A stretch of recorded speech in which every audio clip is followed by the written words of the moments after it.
नमस्ते दोस्तों, न्याय वेदिका में आप सभी का स्वागत है। पिछले कुछ क्लासेस में हमने कवर कर लिया था arrival of European companies, British expansion in Indian territories, the revolt of 1857, peasant movements and tribal revolt, socio religious reform movement, development of press and education in India, formation of Indian national Congress. आज हम देखेंगे Indian national movement. Indian national movement को start करने से पहले इसका हम थोड़ा सा बैकग्राउंड समझ लेते हैं ताकि ये सारी चीज़ें समझने में आपको आसानी हो। इंडियन नेशनल मूवमेंट को Indian national movement Indian national movement को 4 फेजेस में पढ़ा जाता है। पहला फेज़ होता है प्री कांग्रेस, यानी कांग्रेस के पहले का टाइम, या इसको अर्ली फेज़ भी कहते हैं, अर्ली फेज़। और ये चला था 1857 से 1885 के बीच। दूसरे फेज़ की बात करें तो ये होता है मॉडरेट फेज़, मॉडरेट फेज़ जो चला था 1885 टू 1905 तक। उसके बाद बात करें तो होता है एक्सट्रीमिस्ट और असर्टिव फेज़, जिसकी टाइमलाइन है 1905 से 1918 के बीच। उसके बाद है गांधीयन या मास फेज, और इसकी टाइमलाइन होती है 1990 से 1947 के बीच। अगर हम प्री कांग्रेस या अर्ली फेज की बात करें तो इसी में हमारा फर्स्ट वॉर ऑफ इंडिपेंडेंस हुआ था, फर्स्ट वॉर ऑफ इंडिपेंडेंस, जिसको हम रिवोल्ट ऑफ 1857 के नाम से भी जानते हैं, रिवोल्ट ऑफ 1857, जिसके बारे में हमने पिछली क्लासेस में डिटेल में पढ़ लिया है। 1857 इसमें हमने देखा कि किस तरह से मुगल रूल का पूरी तरह से एंड हो गया था, मुगल रूल एंड। और हमने देखा था कि डायरेक्ट ब्रिटिश क्राउन का रूल हो गया था, direct British crown rule after 1858, direct British crown rule after 1858। उसके बाद हम देखते हैं कि इसके कुछ कॉन्सिक्वेंसेस भी निकले थे, जिसमें कि मिडिल क्लास अब अवेयर हो चुका था, मिडिल क्लास अवेयरनेस। और अर्लियर एसोसिएशन जो हमने देखा था, आईएनसी से पहले कुछ अर्लियर एसोसिएशंस जो है इस्टेब्लिश किए गए थे, जिसमें हमने देखा था बॉम्बे प्रेसिडेंसी या फिर इंडियन लीग, इस तरह के ऑर्गेनाइजेशन जो है वो बनाए गए थे इस फेज में। अब अगर हम मॉडरेट फेज की बात करें तो इसी में फॉर्मेशन हुआ था आईएनसी का, formation of INC in 1885 in Bombay by A O Hume and early leaders, जो हमने देखा था पिछली क्लास में। इसमें कुछ लीडर्स थे प्रोमिनेंट, जो थे दादा भाई नौरोजी, गोपाल कृष्ण गोखले, सुरेंद्रनाथ बनर्जी और फिरोज शाह मेहता। इनके बारे में डिटेल में इस क्लास में आज पढ़ेंगे। उसके बाद इनकी मेथड्स की बात करें कि किस तरह से चाहते थे कि शासन व्यवस्था हो, तो उसमें इन्होंने मेथड्स बताया था कि प्रेयर करना, पेटिशन करना, रिजोल्यूशन पास करना and speeches, resolution and speeches. ये जो जितने भी तरीके अपनाते थे वो कॉन्स्टिट्यूशनल तरीका होता था, इसलिए इन्हें मॉडरेट्स नाम दिया गया था, क्योंकि ये अहिंसा में विश्वास रखते थे और चाहते थे हर चीज़ें कॉन्स्टिट्यूशनली हो, कुछ भी लड़ाई दंगा ये सब ना किया जाए। और इनके मेन डिमांड्स की अगर बात करें तो इनका मेन डिमांड्स था कि नागरिकों को सिविल राइट्स दिए जाएं, और दूसरा डिमांड था कि इंडियनाइजेशन ऑफ सर्विसेज किया जाए। जो ऊंचे पोस्ट होते थे उस पर इंडियंस नहीं होते थे, तो इन्होंने का ये डिमांड था कि सर्विसेज का भी इंडियनाइजेशन किया जाए, सर्विसेज में अधिक से अधिक इंडियंस की भर्ती की जाए। और तीसरा डिमांड था reduction in military expenditure, reduction in military expenditure. अगर हम इनके अचीवमेंट की बात करें तो इनका मेन अचीवमेंट रहा कि इन्होंने एक नेशनल प्लेटफॉर्म बना दिया, आईएनसी का निर्माण किया, नेशनल प्लेटफॉर्म बनाया लोगों की आवाज़ उठाने के लिए, और इन्होंने लोगों में पॉलिटिकल कॉन्शियसनेस जो है डेवलप कर दी थी, पॉलिटिकल कॉन्शियसनेस।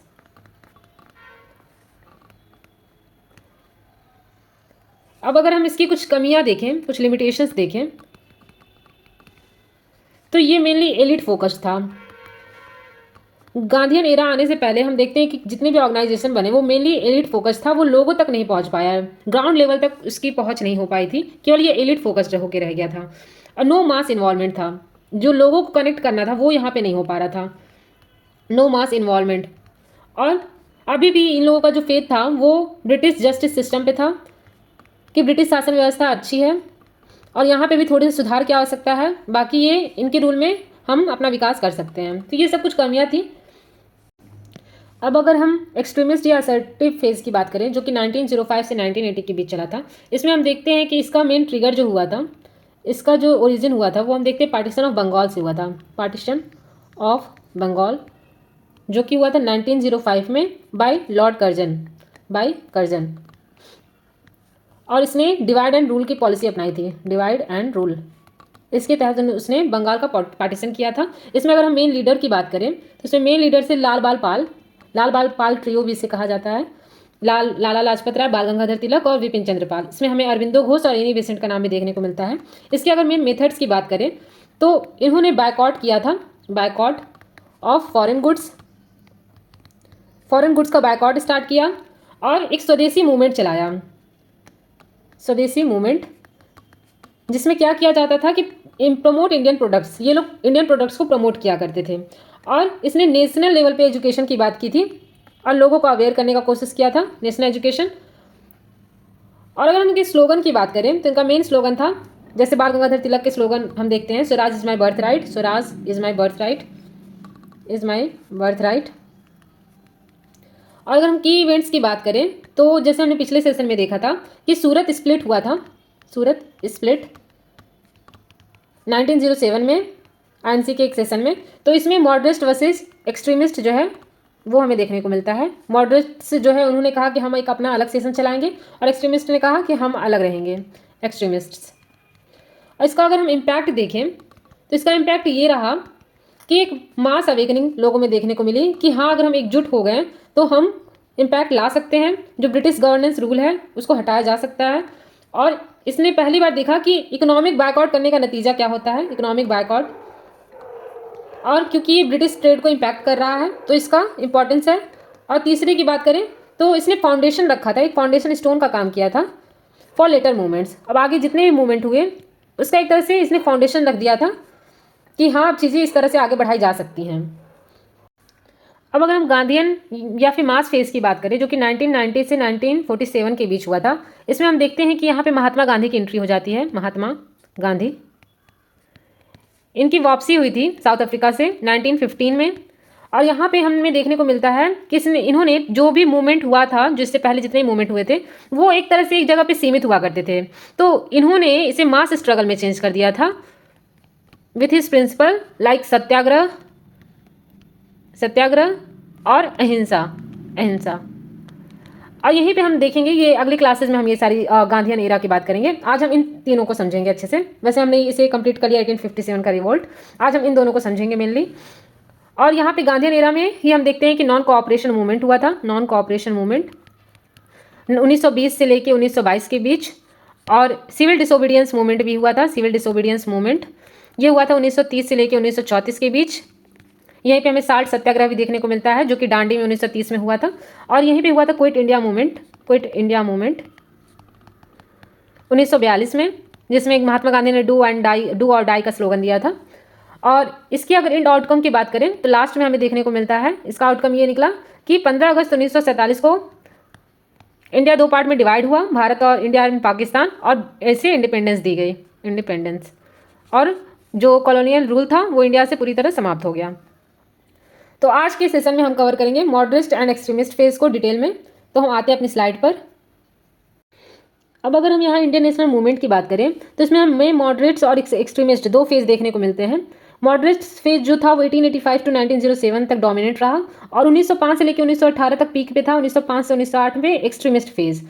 इसके मेन लीडर की बात करें तो नौरोजी थे, गोखले थे, मेहता फिरोज शाह मेहता थे, और तिलक पाल, लाला लाजपत राय, अरविंद घोष इसके जो है फेमस एक्सट्रीमिस्ट थे। यहाँ पे हमें डिटेल में देखने को मिलता है कि इसका मेनली देखिए मॉडरेट्स का टाइम पीरियड था डोमिनेंट फेज ऑफ आईएनसी, जब आईएनसी का इंडियन नेशनल कांग्रेस का डोमिनेंट फेज चल रहा था 1885 टू 1905 तक, 1907 के आसपास। तो यहाँ पे इसका मेनली टाइम पीरियड रहा था। इसके अगर की लीडर्स की बात करें तो इनके की लीडर्स के नाम इंपॉर्टेंट है, जो थे दादा भाई नौरोजी जिन्होंने ड्रेन ऑफ वेल्थ थ्योरी दी थी, और गोपाल कृष्ण गोखले जिन्होंने प्राइमरी एजुकेशन पे फोकस किया था मेनली, कि गवर्नमेंट जो इंग्लिश गवर्नमेंट है, ब्रिटिश गवर्नमेंट है, उसे प्राइमरी एजुकेशन पे फोकस करना चाहिए, प्राइमरी एजुकेशन। और हम देखते हैं फिरोज शाह मेहता, उसके बाद है सुरेंद्रनाथ बनर्जी, उसके बाद है व्योमेश चंद्र बनर्जी, उसके बाद है मोहन गोविंद रानाडे। उसके मेथड्स की देखिए मैंने आपको बताया था, मेथड्स थे इनके constitutional, peaceful, petition based, prayer, petition और प्रोटेस्ट। यहाँ पे 3 पीस की बात की गई थी कि हमें प्रेयर करना चाहिए, पिटिशन करना चाहिए और प्रोटेस्ट करना चाहिए। वही 3 पीस की यहाँ बात की जाए। इसकी इन्हों के मेन डिमांड थे कि greater Indian representation in council and civil services, कि सिविल सर्विसेज में और जो काउंसिल्स होते थे जहाँ पे लॉज बनाए जाते थे वहाँ पे इंडियन का रिप्रेजेंटेशन होना चाहिए। और simultaneous ICS exams in India and England, ICS exam को साइमल्टेनियसली जो है हेल्ड करवाना चाहिए इंडिया और इंग्लैंड में। यहाँ पे ध्यान रखिएगा कि जो फर्स्ट आईसीएस थे इंडिया के जिन्होंने आईसीएस एग्जाम को क्लियर किया था वो थे सत्येंद्र नाथ टैगोर, सत्येंद्र नाथ टैगोर। और रिडक्शन ऑफ मिलिट्री एक्सपेंडिचर और economic reform, drain of wealth theory by Naoroji. Economic reform करना, क्योंकि नौरोजी के द्वारा, दादा भाई नौरोजी के द्वारा ड्रेन ऑफ वेल्थ थ्योरी दी गई थी जिसमें बताया गया था किस प्रकार से जो है इकोनॉमिक रिफॉर्म की जरूरत है, क्योंकि जो इंग्लिश सिस्टम है वो हमारे भारत को जो है इकोनॉमिकली वीकर कर रहा है, तो इसलिए इकोनॉमिक रिफॉर्म की बात की गई थी। इनकी मेन फिलॉसफी की बात की जाए तो loyalty to British crown, believe, मतलब ये ब्रिटिश क्राउन में बिलीव करते थे, लॉयल्टी रखते थे, believe in gradual reforms through dialogue, criticism by extremists called 3 Ps, ineffective, too loyal and slow. ये मैंने आपको बताया था लिमिटेशन भी था, क्रिटिसिज्म, एक्सट्रीमिस्ट ने इसका क्रिटिसिज्म किया था कि जो 3 पीस है वो इनफेक्टिव है और ये टू लॉयल है, बहुत ज़्यादा लॉयल हो चुके हैं ये लोग ब्रिटिश क्राउन के सपोर्ट में, और ये बहुत स्लो है। अब एक्सट्रीमिस्ट की बात करें तो इसका मेनली टाइम पीरियड था इमर्ज ड्यूरिंग स्वदेशी मूवमेंट। देखिए स्वदेशी मूवमेंट के टाइम पे ये इमर्ज हुआ था 1905 में और ये डोमिनेंट रहा था 1905 टू 1908 के बीच में। इसके की लीडर्स की बात करें, देखिए लाल बाल पाल, द बाल यानी कि बाल गंगाधर तिलक, पाल मतलब बिपिन चंद्र पाल, और लाला लाजपत राय, लाल बाल पाल, ये है लाल बाल पाल का ट्रियो। और अरविंदो घोष और एनी बेसेंट ये सारे एक्सट्रीमिस्ट में आते हैं। इनके मेथड्स की बात करें तो ये था एग्रेसिव, असर्टिव, मास एगिटेशंस, बायकॉट, स्वदेशी। और इसके स्लोगन और अप्रोच की बात करें तो Swaraj is my birth right and I shall have it, ये तिलक ने बोला था, बाल गंगाधर तिलक ने, हमने पिछले आईएनसी के सेशन में भी इसे पढ़ा था। इसकी मेन डिमांड्स की बात करें तो उनका मेन डिमांड था स्वराज यानी कि सेल्फ रूल। यहाँ पे एक चीज़ ध्यान में रखिएगा कि ये सेल्फ रूल या स्वराज का जो डिमांड है वो 1904 में फर्स्ट टाइम दादा भाई नौरोजी के द्वारा किया गया था और इन्होंने इसकी डिमांड जो है आईएनसी सेशन 1906 में अपने प्रेसिडेंशियल सेशन में अपने स्पीच में की थी कि हमें स्वराज चाहिए, स्वराज का डिमांड किया गया था। अब इसके डिमांड्स और इसके बाद उनके कुछ डिमांड्स थे boycott of foreign goods and British institutions, national education और स्वदेशी, पैसिव रेसिस्टेंस, ये सारे इनके डिमांड्स थे। और फिलॉसफी की बात करें तो इनके कोई भी फेथ नहीं था इन ब्रिटिश जस्टिस सिस्टम में और ये सेल्फ रिलायंस होना चाहते थे, डायरेक्ट एक्शन चाहते थे और ये जो है मेनली जो है चाहते थे कि एक इंडिया का जो है खुद का एक गवर्नेंस सिस्टम हो और ये भारत आज़ाद हो जाए इन अंग्रेजों से। और उसके बाद की इवेंट्स इनके देखे जाएं तो सूरत स्प्लिट हुआ था 1907 में, जो मैंने आपको बताया, मॉडरेट्स वर्सेस एक्सट्रीमिस्ट। और तिलक को इम्प्रिजनमेंट हुआ था, बाल गंगाधर तिलक को 1908 टू 1914, वीकेंड देम टेम्पररीली, और इसकी वजह से इनका ये कमज़ोर होना शुरू हो गए थे। यहाँ पे कुछ मेन अगर हम देखें इंपॉर्टेंट पर्सनालिटी के बारे में तो एक थे बाल गंगाधर तिलक, इन्होंने ही गीता रहस्य बुक लिखी है, ये कई बार पूछ लिया जाता है गीता रहस्य किसने लिखा है, तो ये बाल गंगाधर तिलक ने लिखा था। और Arctic home in the Vedas, ये भी बाल गंगाधर तिलक के द्वारा ही लिखा गया था। इनकी बात करें तो इनको टाइटल दिया गया था लोकमान्य का, बिलवेड लीडर इसको बोला जाता था। इनके की कंट्रीब्यूशंस देखें तो ये एक्सट्रीमिस्ट लीडर थे, इनका स्लोगन था Swaraj is my birth right and I shall have it. ये हमने पिछले सेशन में देखा था कि 1916 में जो इंडियन नेशनल कांग्रेस की मीटिंग हुई थी उसमें बाल गंगाधर तिलक ने ये स्लोगन कहा था Swaraj is my birth right का, जिसमें कि जो सूरत स्प्लिट में एक्सट्रीमिस्ट और मॉडरेट्स में डिवीजन हो गया था, इसमें जो है उन दोनों का मर्जर कर दिया गया था। और स्टार्टेड केसरी, ये हमने पिछले सेशन में कवर किया था, मराठी में था केसरी इनका और पत्रिका थी, और मराठा ये इंग्लिश पत्रिका थी। और इसके बाद लेड इन्होंने ही जो इस समय महाराष्ट्र में गणेश फेस्टिवल मनाया जाता है और शिवाजी फेस्टिवल, ये दोनों को ही स्टार्ट करने वाले भी बाल गंगाधर तिलक ही थे। और ये लाल बाल पाल ट्रियो के एक पार्ट हुआ करते थे और इन्हें मल्टीपल टाइम इम्प्रिजन किया गया था 1908 टू 1914 के बीच में सेडिशन के ग्राउंड पे। उनके फेमस कोट मैंने आपको बताया ही, Swaraj is my birthright. अब अगर हम दादा भाई नौरोजी की बात करें तो उन्होंने ये ड्रेन ऑफ वेल्थ थ्योरी दी थी कि किस तरह से अंग्रेज जो है वो इंडिया की इकोनॉमिक सिस्टम को खराब करते जा रहे हैं। Drain of wealth theory first time कोई इकोनॉमिक क्रिटिक्स जो है वो निकल के आया था, वो थे दादा भाई नौरोजी। और इनके टाइटल था grand old man of India. ये भी कई बार क्वेश्चन पूछा जाता है कि grand old man of India किसे कहा जाता है, तो वो थे दादा भाई नौरोजी। देखिए ड्रेन ऑफ वेल्थ थ्योरी इन्होंने दी थी। First systematic critique of British economic exploitations, book इनकी थी poverty and un British rule in India 1901। Un British rule का मतलब है कि जो ब्रिटिश का जो फिलॉसफी है लिबर्टी की, इक्वालिटी की, ये सारा फिलॉसफी जो है वो इंडिया जो भी इनका कॉलोनियल रूल है वहाँ देखने को नहीं मिलता है, तो ये अन ब्रिटिश रूल है। ब्रिटिश का जो कॉन्सेप्ट है फिलॉसफी है उस पर ये सब चीज़ें नहीं चलती हैं। फाउंडेड ईस्ट इंडियन एसोसिएशन 1866 में लंदन, और इन्होंने ईस्ट इंडिया एसोसिएशन का फाउंडेशन रखा था। और first Indian body to take grievances to Britain, first Indian elected to British parliament. हमने देखा कि अगर फर्स्ट इंडियन जो थे वो ब्रिटिश पार्लियामेंट में इलेक्ट हुए थे तो वो भी दादा भाई नौरोजी थे। और ये अर्ली आईएनसी लीडर, हमने देखा था कि आईएनसी के 3 सेशन में, पिछले बार भी हमने कवर किया था कि इंडियन नेशनल कांग्रेस के 3 सेशन में, 1886 में, 1893 में, 1906 में, ये 3 बार जो है प्रेसिडेंट रह चुके हैं दादा भाई नौरोजी। यहाँ पे एक बात ध्यान रखिएगा कि बाल गंगाधर तिलक को ही फादर ऑफ इंडियन अनरेस्ट माना जाता है, फादर ऑफ इंडियन अनरेस्ट। उसके बाद हम देखते हैं कुछ रिवॉल्यूशनरी ऑर्गेनाइजेशंस एंड ग्रुप्स। इसे हम देखने से पहले हम कुछ चीज़ों को समझ लेते हैं। Let me take a new slide. अब अगर हम कुछ मेन रिवॉल्यूशनरी ऑर्गेनाइजेशन की बात करें, रिवॉल्यूशनरी ऑर्गेनाइजेशन तो इसमें हमें पहले देखने को मिलता है अनुशीलन समिति, अनुशीलन समिति, जिसकी स्थापना एस्टैब्लिशमेंट 1902 में कलकत्ता में की गई थी, कलकत्ता। और इसके अगर फाउंडर्स की बात करें तो इसके फाउंडर्स थे प्रमथनाथ मित्र, प्रमथनाथ मित्र।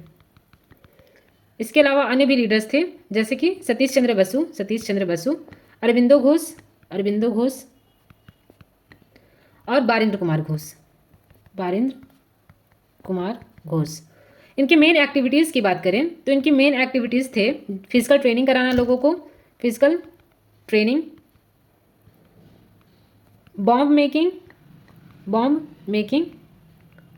और इन्होंने कुछ असैसिनेशन भी किए थे, असैसिनेशंस, जो हम आगे देखेंगे कुछ रिवॉल्यूशनरी एक्शन में, जिसमें था फेमस मुजफ्फरपुर बॉम्ब केस, और दूसरा था अलीपुर बॉम्ब केस। इसमें हम देखते हैं कि खुदीराम बोस और प्रफुल्ला चाकी को इसमें जो है मेन इन्वॉल्वमेंट था। और उसके बाद अगर हम देखें जुगांतर पार्टी, तो इसका इस्टेब्लिशमेंट हुआ था 1906 में बंगाल। और ये एक तरह से देखा जाए कि अनुशीलन समिति का एक पार्ट हुआ करता था जुगांतर पार्टी। और अगर इसकी मेन लीडर की बात करें तो वो थे लीडर, एक थे बारिंद्र घोष और एक थे बघा जतिन। और इनकी अगर मेन एक्टिविटीज़ की बात करें, तो वो था armed dacoities, raids, attempt on officials, और इनका मेन न्यूज़पेपर था वो था युगांतर न्यूज़पेपर।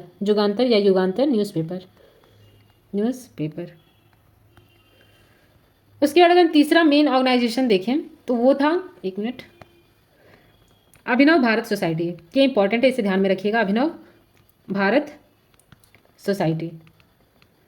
इसका इस्टेब्लिशमेंट 1904 में महाराष्ट्र में हुआ था, और इससे ही पहले इसका नाम मित्र मेला हुआ करता था, मित्र मेला नाम से इसका इस्टेब्लिशमेंट जो है वो 1899 को किया गया था। बाद में इसी का नाम बदल के अभिनव भारत सोसाइटी कर दिया गया था। और इसके मेन फाउंडर की बात करें तो ये थे वीडी सावरकर पे एक मूवी बनी थी, उसमें इस ऑर्गेनाइजेशन को बहुत अच्छे से दिखाया गया है, वीडी सावरकर और गणेश सावरकर। और इसकी अगर मेन एक्टिविटीज़ की बात करें तो इनकी मेन एक्टिविटीज़ वो थे secret society for armed revolt. ये आर्म्ड रिवोल्ट करने के लिए सीक्रेट सोसाइटी बना रहे थे, आर्म्ड रिवोल्ट ये चाहते थे। और ये बहुत ज़्यादा इंस्पायर थे मैजनी के यंग रिवोल्ट से। आपने मैजनी का नाम सुना होगा, मैजनीज यंग रिवोल्ट, जो कि इटली में हुआ था। इटली में मैजनी का जो यंग रिवोल्ट हुआ था उससे बहुत ज़्यादा ये प्रभावित थे। और यहीं पे हमें देखने को मिलता है कि नासिक कॉन्स्पिरेसी केस जब हुआ था, नासिक, इसके बारे में हम आगे पढ़ेंगे डिटेल में, नासिक कॉन्स्पिरेसी केस 1910 में, इसमें जो है इनको एग्जीक्यूशन दिया गया था वीडी सावरकर को, और इन्हें काला पानी की सज़ा दे दी गई थी।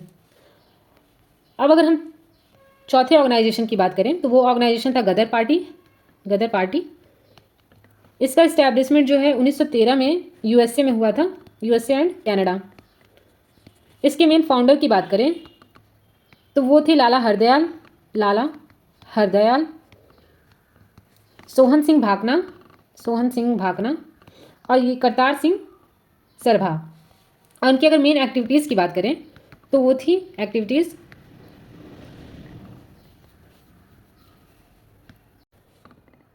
पहला था कि एंटी ब्रिटिश प्रोपोगेंडा फैलाना, anti British propaganda. Among Punjabi diaspora, Punjabi diaspora, और plan mutiny during World War one, plan mutiny during World War one, ये इनका मेन मोटिव था, इनकी मेन एक्टिविटीज़ थी। अब अगर हम गदर पार्टी के कुछ ब्रांचेस की बात करें तो इसमें इंडिया हाउस हमें देखने को मिलता है, जिसका जो है इस्टेब्लिशमेंट श्यामजी कृष्ण वर्मा के द्वारा लंदन में किया गया था। और वहीं पेरिस में हमें देखने को मिलता है भीखाजी कामा द्वारा इसकी एक ब्रांच इस्टेब्लिश की गई थी, मैडम भीखाजी कामा। इनका नाम भी बहुत ज़्यादा इंपॉर्टेंट है। जो पहला ट्राई कलर था वो फहराने का काम जो है भीखाजी कामा ने किया था पेरिस में। अब अगर हम ये सारा जो रिवॉल्यूशनरी एक्टिविटीज़ था ये सारा फेज़ 1 माना जाता है, क्योंकि ये वर्ल्ड वॉर 1 से पहले की रिवॉल्यूशनरी एक्टिविटीज़ है। अब जो रिवॉल्यूशनरी एक्टिविटीज़ हुई थी वो आफ्टर वर्ल्ड वॉर 1 हुई थी, आफ्टर वर्ल्ड वॉर 1, तो इसे फेज़ 2 माना जाता है, फेज़ 2, जिसमें हमें देखने को मिलता है हिंदुस्तान रिपब्लिकन एसोसिएशन, जिसका एस्टैब्लिशमेंट 1924 को कानपुर में हुआ था। ये कानपुर जो है ये इंपॉर्टेंट है कि कहाँ हुआ था, तो कानपुर में इसका एस्टैब्लिशमेंट हुआ था। इसके अगर मेन फाउंडर्स की बात करें, फाउंडर्स, तो इसमें हमें देखने को मिलते हैं राम प्रसाद बिस्मिल और सचिन सान्याल, जोगेश चंद्र चटर्जी और अशफाक उल्ला खां। इसका जो मेन एम था वो था कि भारत को आज़ाद करवाना, इंडिपेंडेंस ऑफ इंडिया। और इसके अगर मेजर एक्शन की बात करें तो कुछ मेजर एक्शंस थे इनके, जो हमें देखने को मिलता है काकोरी ट्रेन रॉबरी, जो कि हुई थी 1925 में। इसी का हम आगे देखते हैं कि नाम चेंज करके हिंदुस्तान सोशलिस्ट रिपब्लिकन एसोसिएशन कर दिया गया था, HSRA जिसे कहते हैं, 1928 में। और इसके जो है मेन लीडर्स माने जाते हैं, इनके लीडर्स के नाम इंपॉर्टेंट है, चाहे वो हिंदुस्तान रिपब्लिकन एसोसिएशन हुआ चाहे हिंदुस्तान सोशलिस्ट रिपब्लिकन एसोसिएशन हुआ। इसके लीडर्स थे भगत सिंह, चंद्रशेखर आज़ाद, सुखदेव, राजगुरु और बटुकेश्वर दत्त। इनकी जो मेन आइडियोलॉजी हुआ करती थी वो थी सोशलिज्म चाहते थे, प्लस ये मार्क्सिस्ट विचारों को रखते थे, मार्क्सिस्ट।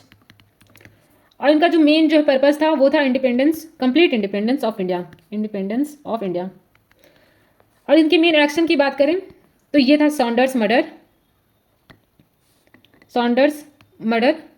जो कि लाला लाजपत राय की डेथ को लेकर के हुआ था, इसके विरोध में 1928 में। इसके बाद हम देखते हैं सेंट्रल असेंबली बॉम्ब केस, ये 1929 में हुआ था। और उसके बाद हम देखते हैं लाहौर कॉन्स्पिरेसी केस। इसमें हम देखते हैं कि भगत सिंह, राजगुरु और सुखदेव को फांसी दी गई थी 23 मार्च 1931 को, और 23 मार्च को ही हम शहीद दिवस मनाते हैं, शहीद दिवस। अब इसके बाद हमें एक और ऑर्गेनाइजेशन देखने को मिलता है, वो था चित्तागोंग आर्मरी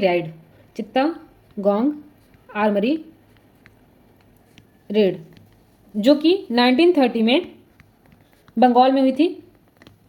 और इसके मेन लीडर थे सूर्य सेन, जिन्हें मास्टर दा कहा जाता था। और इनका मेन एक्शन था रेड ऑन आर्मरीज, रेड किया करते थे, और ये नेशनल फ्लैग को होस्ट किया करते थे, नेशनल फ्लैग होस्टिंग।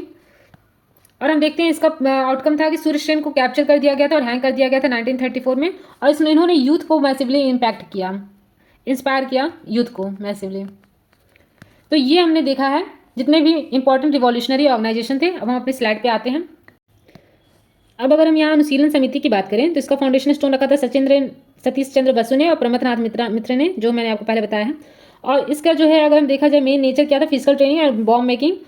और अगर हम देखें तो इसने फाउंडेशन स्टोन रखा था बंगाल रिवॉल्यूशनरी टेररिज्म का। उसके बाद हमने देखा था जुगांतर पार्टी, जो कि 1906 में बंगाल में स्टैब्लिश किया गया था, और एक तरह से ये ब्रांच ही था अनुशीलन समिति का। और इसके मेन फाउंडेशन स्टोन रखने वाले थे अरविंदो घोष, बारेंद्र कुमार घोष और भूपेंद्र नाथ दत्ता। इनके मेन न्यूज़पेपर मैंने आपको बताया था युगांतर नाम से बंगाल वीकली आया करता था। उनके की एक्शन की बात करें तो ये था मुजफ्फरपुर बॉम्ब केस 1908 में, और इसमें खुदीराम बोस और प्रफुल्ला चाकी को फांसी की सजा दी गई थी। उसके बाद हम देखते हैं, ये देखिए इंपॉर्टेंट है, अभिनव भारत सोसाइटी, ये 1904 में महाराष्ट्र में स्टैब्लिश की गई थी। और विनायक दामोदर सावरकर और इनके जो भाई थे गणेश दामोदर सावरकर, इन्होंने इसका फाउंडेशन स्टोन रखा था। और ये इटालियन जो है मैजनी से बहुत ज़्यादा प्रभावित थे। उनके की एक्शन की बात करें तो इन्होंने murder of British officer MT. Jackson और नासिक कॉन्स्पिरेसी केस 1909 में इसमें चला था। और यहाँ हम देखते हैं कि इसका अगर स्प्रेड देखें तो लंदन ब्रांच इंडिया हाउस में इसका स्प्रेड हुआ था। और इस मदन लाल धिंगरा ने असैसिनेट किया था कर्जन वायली को 1909 में।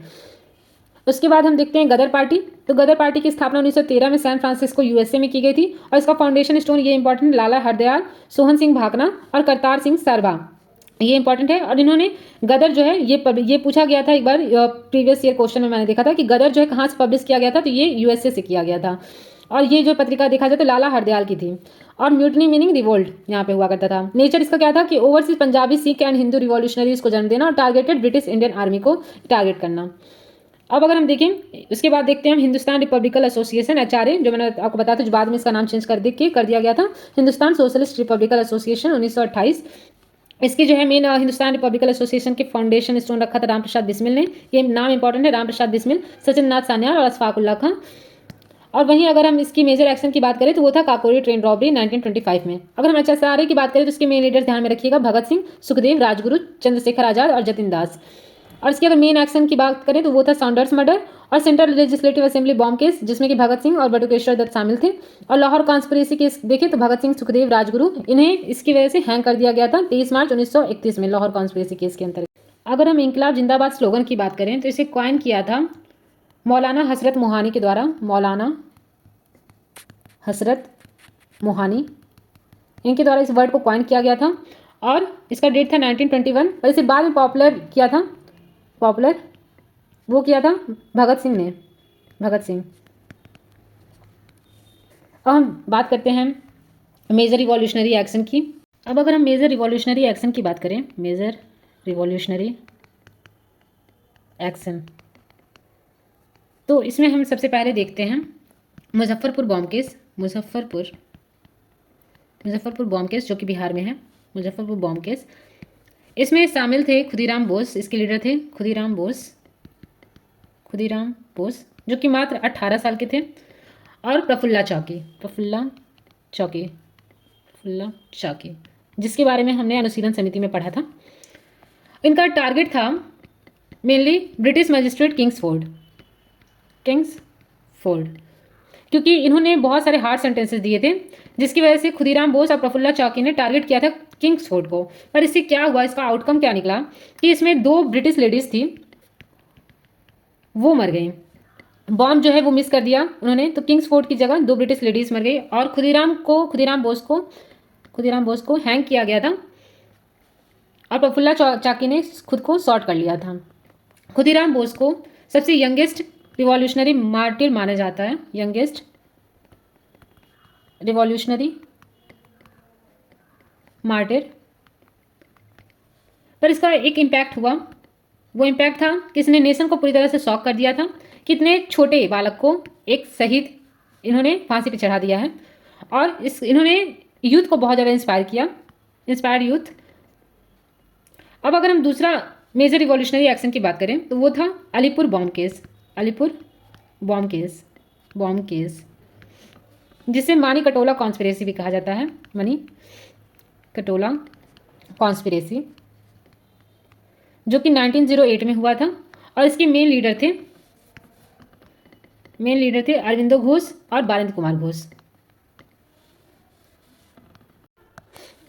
उसके बाद हम तीसरा देखते हैं नासिक कॉन्स्पिरेसी केस, जो कि 1910 में हुआ था। और इसके मेन लीडर थे we D Savarkar,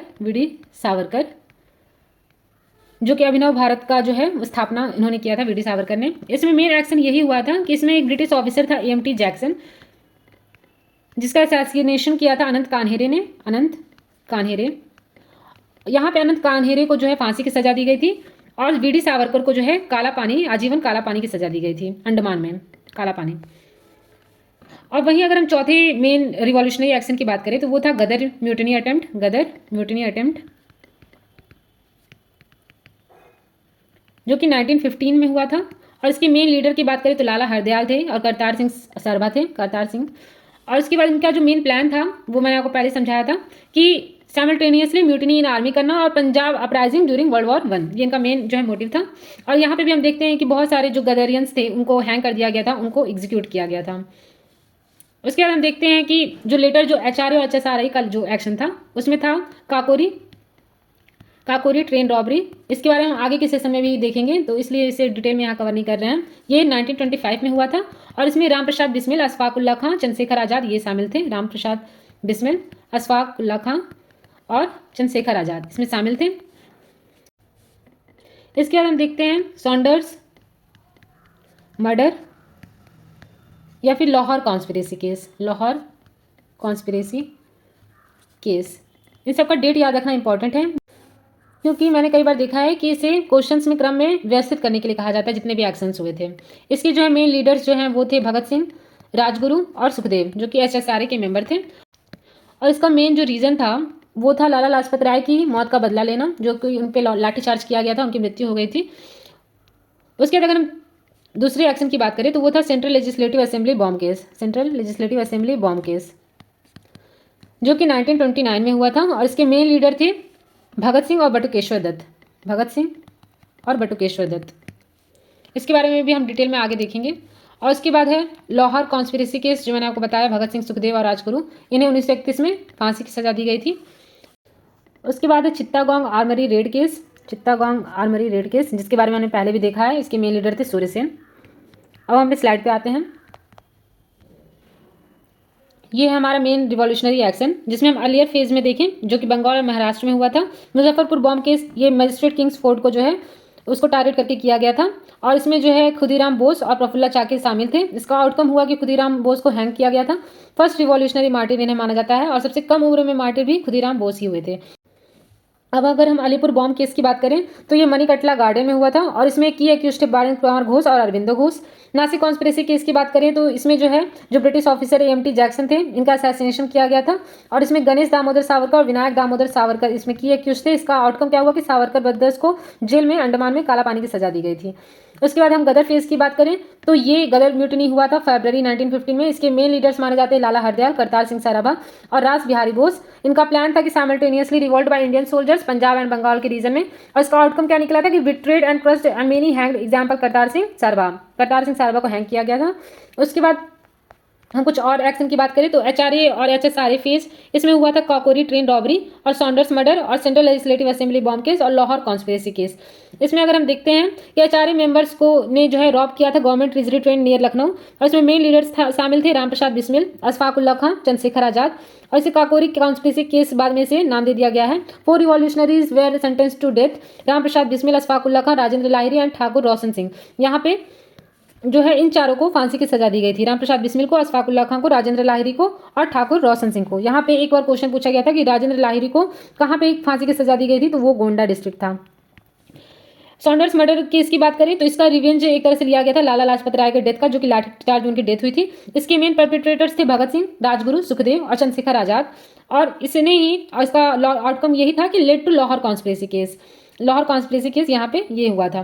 central legislative assembly bomb case की बात करें तो ये 8 अप्रैल 1929 को हुआ था और इसमें भगत सिंह और बटुकेश्वर दत्त शामिल थे और इन्होंने यहाँ पे स्लोगन साउट किया था इंकलाब जिंदाबाद का।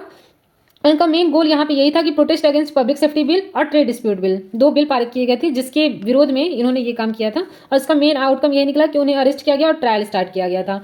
और यहीं पे हम देखते हैं कि मेन अक्यूज्ड जो भगत सिंह थे और सुखदेव राजगुरु थे उनको हैंग किया गया था 23 मार्च 1931 में। और उसके बाद हम देखते हैं चित्तागोंग आर्मरी रेड केस, ये इसके मेन लीडर थे सूर्यसेन और उनका प्लान था capture arms and declare provisional revolutionary government और इसका आउटकम ये निकला था कि arms captured but suppressed, Suryasen को हैंग किया गया था 1933 में। अब हम बात करते हैं कुछ रिवॉल्यूशनरी एक्टिविटीज़ आउटसाइड इंडिया। ये सारी जो पहले हमने रिवॉल्यूशनरी एक्टिविटीज़ देखी वो इंडिया के अंतर्गत थी। अब कुछ एक्टिविटीज़ हैं जो कि आउटसाइड इंडिया हुई थी, जिसमें है इंडियन हाउस जो कि London 1905, Ghadar party 1913 USA Canada, Berlin committee 1914 से 1918 और provisional government of free India 1915 Kabul. और उसके बाद कुछ अदर माइनर एक्टिविटीज़ भी हैं।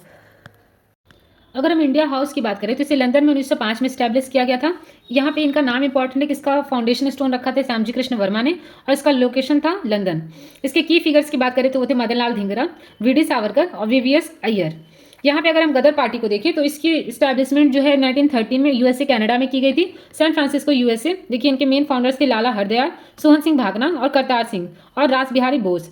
ये इंपॉर्टेंट है। गदर जो न्यूज़पेपर है देखिए यहाँ पे उसे पब्लिश किया गया था यूएसए कनाडा से, और इसके जो है मेन पब्लिशर माने जाते हैं लाला हरदयाल। यहाँ पे कामागाटो मारू इंसिडेंट भी हुआ था। इसमें क्या था ना कि एक जापानीज शिप थी जिसका जो है मेन कैप्टन उस समय एक पंजाबी गुरुदत्त सिंह थे, तो उसकी एंट्री जो है कनाडा में नहीं होने दी गई थी, कनाडा में से रोक दिया गया था इस शिप को, जिसकी वजह से भारतीयों के इमोशंस के साथ, सेंटिमेंट के साथ खिलवाड़ किया गया था। तो ये उससे रिलेटेड इंसिडेंट है। उसके बाद अगर हम देखें बर्लिन कमेटी, तो ये ड्यूरिंग वर्ल्ड वॉर 1 जो है इसे फॉर्म किया गया था। और इसकी की फिगर्स की बात करें तो वो थे वीरेंद्रनाथ चट्टोपाध्याय, जिसे चट्टो कहा जाता था, भूपेंद्र नाथ दत्ता और लाला हरदयाल। उसके बाद हम देखिए provisional government of free India, तो इसे स्टैब्लिश किया गया था 1915 में काबुल में, और स्टैब्लिश्ड बाय महेंद्र प्रताप, रास बिहारी बोस और मौलवी बरकतुल्ला। और उसके बाद अदर माइनर एक्टिविटीज़ को देखें तो जापान में भी हुई थी, जिसमें रास बिहारी बोस जो है वो फेमस हुए। उसके बाद फ्रांस एंड स्विट्जरलैंड की बात करें तो इसमें चट्टो एंड अदर्स शामिल थे। आज के सेशन में हमने कंप्लीट कर लिया है moderates versus extremist international movement के अंतर्गत। और उसके बाद हमने देखा है रिवॉल्यूशनरी ऑर्गेनाइजेशन एंड ग्रुप्स, जिसमें हमने बहुत सारे रिवॉल्यूशनरी ऑर्गेनाइजेशन ग्रुप्स देखे। उसके बाद कुछ मेजर रिवॉल्यूशनरी एक्शंस भी देखे, जिसमें मुजफ्फरपुर बॉम्ब केस था, अलीपुर बॉम्ब केस था, नासिक कॉन्स्पिरेसी केस था, गदर म्यूटनी था। उसके बाद हमने देखा कुछ रिवॉल्यूशनरी एक्टिविटीज़ आउटसाइड इंडिया। आज हम इस सेशन को यहीं पर कंप्लीट करते हैं। इसके बाद के सेशन में हम देखेंगे कल पार्टीशन ऑफ बंगाल एंड स्वदेशी मूवमेंट को कवर कर लेंगे, और इसके बाद हम देख लेंगे होम रूल लीग मूवमेंट को, और इससे रिलेटेड जितने भी PYQs होंगे इन दोनों पार्ट 1 और पार्ट 2 से रिलेटेड हम उसे कवर कर लेंगे। तो आज के सेशन को हम यहीं रैप अप करते हैं। तो कल भी हम इंडियन नेशनल मूवमेंट को ही कवर करेंगे, इसका पार्ट 2, और उसके बाद हम धीरे धीरे आगे के सेशन में बढ़ेंगे। अगर आपको हमारी क्लासेस अच्छी लगती हों, हमारी क्लासेस आपको समझ में आ रही हों, तो इसे ज़्यादा से ज़्यादा लाइक कीजिए, शेयर कीजिए, सब्सक्राइब कीजिए। हम वही पॉइंट्स कवर करते हैं जो कि आपके एग्जाम्स में रिलेवेंट हैं। कुछ भी ऐसे उधर इधर की बातें नहीं कवर की जाती हैं जो आपके लिए रिलेवेंट हो। और इससे रिलेटेड हम यहाँ पे PYQ भी देखते हैं। अगर आपको ये सेशन पसंद आया हो तो इसे ज़्यादा से ज़्यादा लाइक कीजिए, शेयर कीजिए, सब्सक्राइब कीजिए। और आपका जो भी सजेशन हो या फिर ओपिनियन हो उसे आप कमेंट बॉक्स में लिख सकते हैं। आपको अगर स्लाइड से रिलेटेड या PDF से रिलेटेड कोई भी फर्दर जो है अपडेट चाहिए होगी तो उसके लिए आप हमारे टेलीग्राम चैनल को ज्वाइन कर लीजिएगा, जो कि डिस्क्रिप्शन बॉक्स में प्रोवाइडेड है। Thank you so much. मिलते हैं अगले सेशन में।